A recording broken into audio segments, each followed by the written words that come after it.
who in the world would hack HBO to get at the Game of Thrones scripts A monster. and put them out there? It's horrible. A monster. Have you seen any of the leaks? No, I refuse to look at any Me of too. that stuff. I won't even read an article about it for fear of seeing something. Me neither. I'm actually like kind of living in terror right now because, you know, our show is on Twitter, which is awesome and engaging with the readers and the viewers and the listeners. That's one of the things about this whole thing that's like really, really cool, actually. But I am terrified of just stumbling across a tweet that's like, did you see, you know, thing X, Y, or Z? I have made like a conscious choice not to look at the leaks. I care about this story a lot.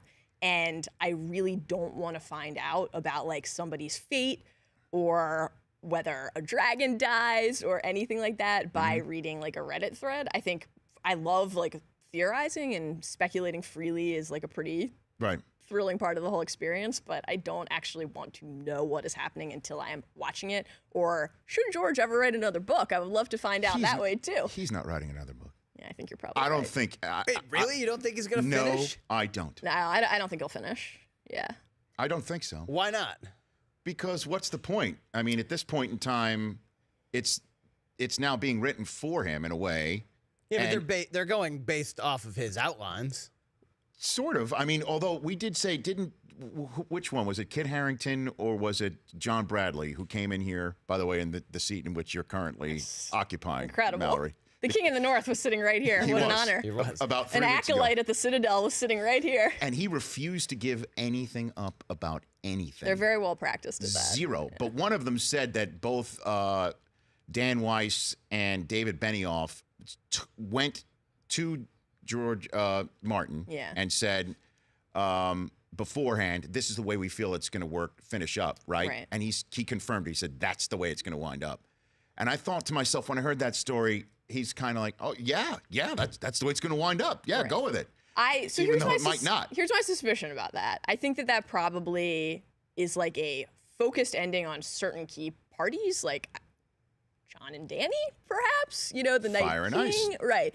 So the thing about the books is that the world that George has built is so vast and sprawling and epic that, like, you know, he initially envisioned it as something that could never be adapted. That was part of why he wrote it that way. He actually didn't want it to be adapted. Yes. And Benioff and Weiss, because they care about the story so much, were able to convince him with actually their understanding of John's parentage. That was part of how they were like, this is going to be your story is going to be in really good hands. But he could still finish the book in 20 different ways or shift the emphasis to certain other characters. I think the broad strokes of the ending obviously have to be the same. You can't like have John win in the show and not in the books, but the world is so big and there are so many people who are a part of it that he could still do so many other things. I just think like you spend 21 years of your life working on something.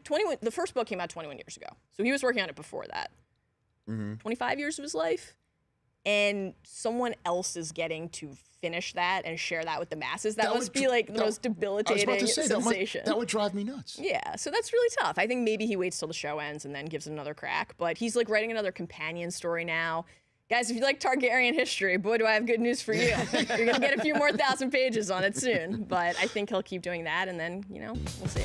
The Rich Eisen Show, weekdays at noon Eastern on radio stations across the country and audience. If you liked some of that, get some more of that on the Rich Eisen Show app. Follow all the information you see right here on the Rich Eisen Show.